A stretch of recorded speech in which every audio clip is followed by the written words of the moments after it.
A new topic we will discuss from the chapter Some Basic Concepts of Chemistry, that is the examples numericals based on Avogadro's law, Gay-Lussac's law.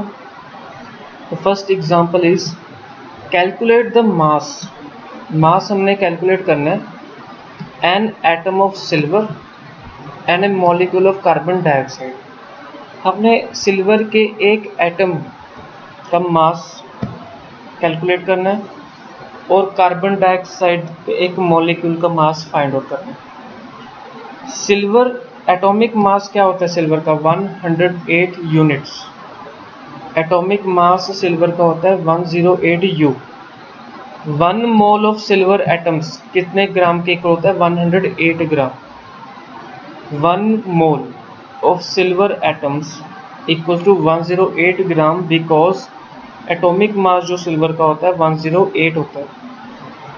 और कितने atoms के equal होता है according to Avogadro's law that equals to 6.022 multiply 10⁻23 atoms. ये जो हमने value लिखी है ये एवोगैड्रोस लॉ की लिखी है। एवोगैड्रोस लॉ कहता है कि कितने नंबर ऑफ मॉलिक्यूल्स कितने नंबर ऑफ एटम्स जो होते हैं वो किसकी उसकी वैल्यू क्या होती है कितने होते हैं टोटल 6.022 मल्टीप्लाई 10⁻23 एटम्स होते हैं।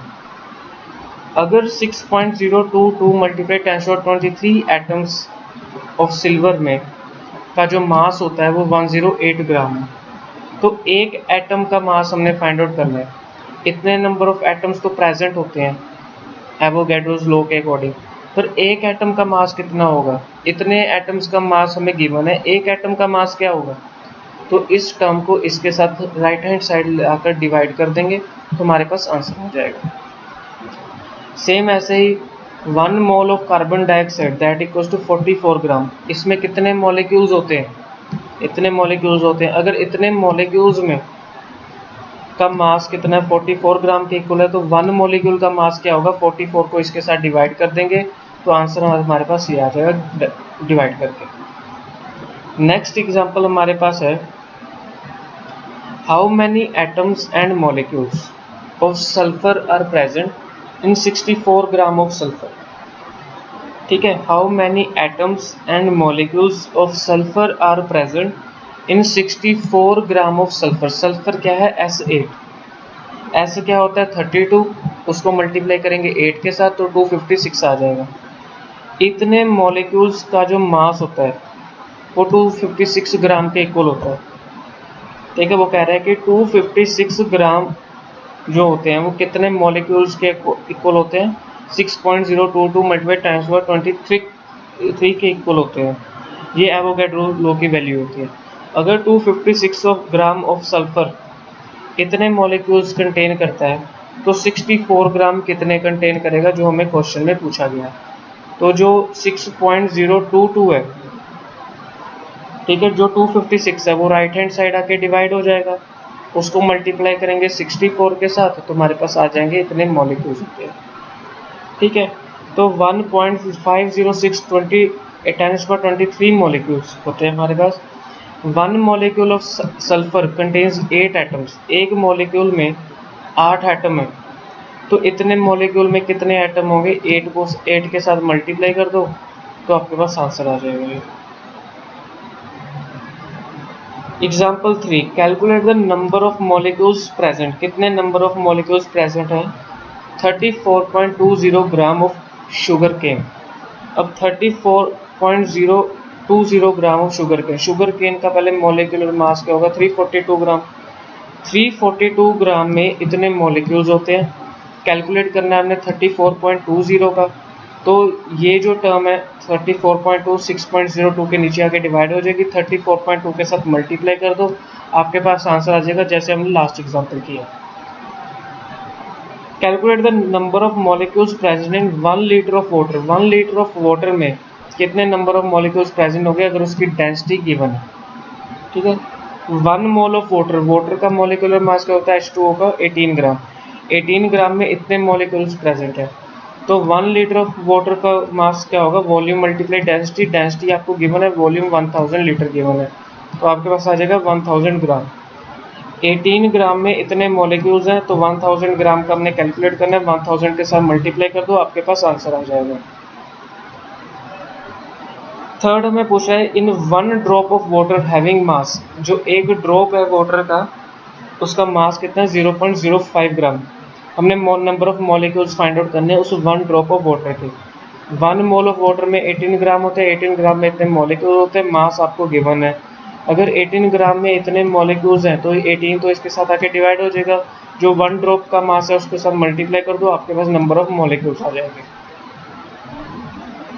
Calculate the number of atoms of the constituent elements in 53 gram of sodium carbonate. ठीक है, calculate the number of atoms of the constituent elements 53 gram. Sodium carbonate का पहले आप मास कैलकुलेट करो, molecular mass 2 multiply 23 plus 12 plus 3 multiply 16। Sodium का होता है 23, carbon का होता है 12, ऑक्सीजन का होता है 16। 2 मल्टीप्लाई 23 प्लस 12 प्लस 3 मल्टीप्लाई 16 तो 106 ग्राम आ जाएगा।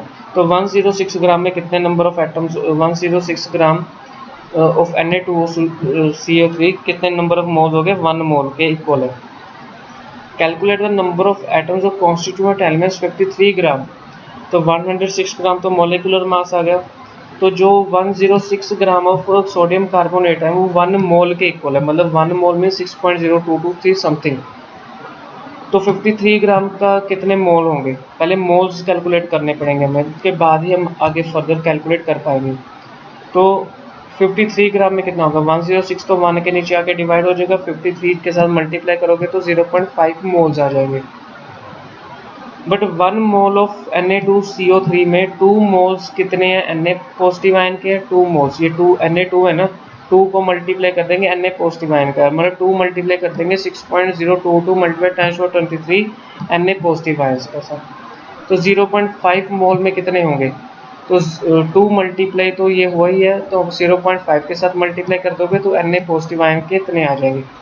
उसी तरह 1 मोल ऑफ Na2CO3 में 1 मोल ऑफ कार्बन एटम में कार्बन एक ही है, तो उसको एक के साथ मल्टीप्लाई करो, 1 मल्टीप्लाई 0.5 के साथ मल्टीप्लाई कर दो तो कार्बन के आ जाएंगे। सेम ऐसे ही आप ऑक्सीजन के कैलकुलेट कर लेंगे।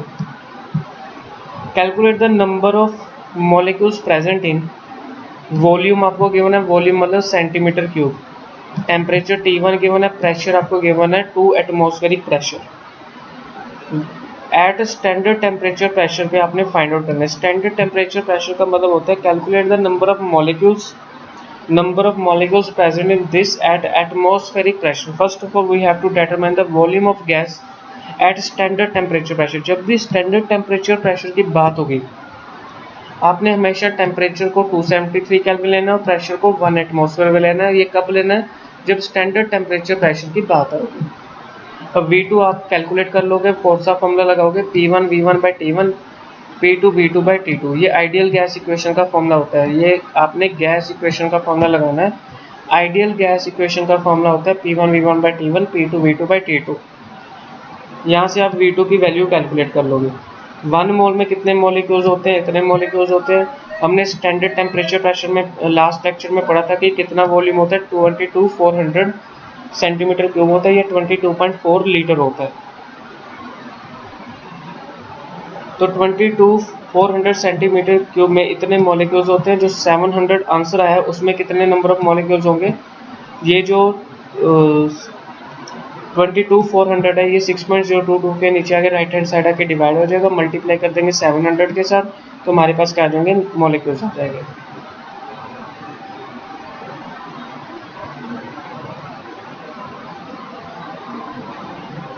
नेक्स्ट हमने कैलकुलेट करना है एग्जांपल 7 हमारे पास। Calculate the number of moles.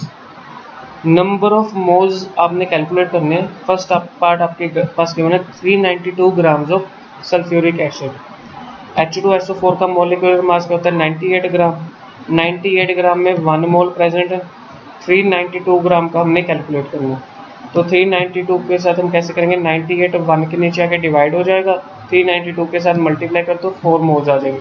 जब भी मोल्स कैलकुलेट करने हैं तो उसको आपने 6.022 के इक्वल नहीं लिखना, आपने लिखना 1 मोल के इक्वल। उसी तरह से सेकंड पार्ट जो हमारे पास है वो है 44.8 litre of carbon dioxide eight standard temperature pressure. 1 mole of carbon dioxide में स्टैंडर्ड टेम्परेचर में कितना वॉल्यूम होता है, 22.4। तो 22.4 लीटर में 1 मोल प्रेजेंट है, तो 44.8 का आपने कैलकुलेट करना है, उसके साथ मल्टीप्लाई कर दो, आंसर आ जाएगा।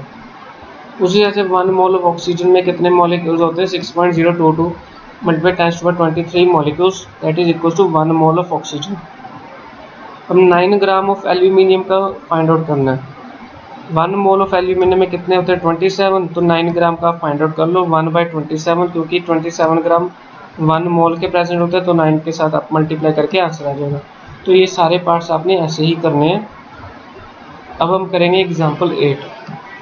कैलकुलेट द मास ऑफ, ये आपने सारे पार्ट ऐसे ही करने हैं, ठीक है। Calculate the mass of 0.1 mole of KNO3, 0.1 mole of KNO3 का मास आपने फाइंड आउट करना है।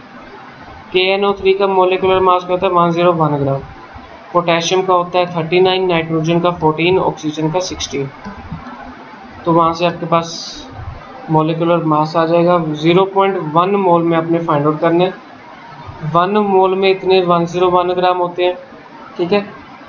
तो 0.1 में कितने होंगे, तो 1 तो 101 के इक्वल टू 1 मोल होते हैं। 1 तो नीचे आके डिवाइड होगा तो 101 ही रहेगा। 0.1 का आपने फाइंड आउट करना है, 0.1 के साथ मल्टीप्लाई कर दो आंसर आ जाएगा।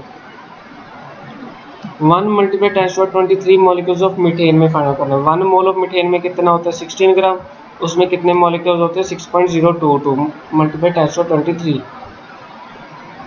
तो 6.022 मॉलिक्यूल्स में 16 ग्राम ऑफ क्या होते हैं मीथेन होते हैं, ठीक है। तो ये क्या होगा 1 मल्टीप्लाई 10⁻23 में आपने फाइंड आउट करना है। तो 6.022 नीचे आके डिवाइड हो जाएगा, 10⁻23 के साथ मल्टीप्लाई किया आंसर आ जाएगा। तो नेक्स्ट पार्ट भी आपने ऐसे ही करना है जैसे कहा गया है। तो ये आपके न्यूमेरिकल्स से 8 न्यूमेरिकल्स आपने करने हैं जो कराए।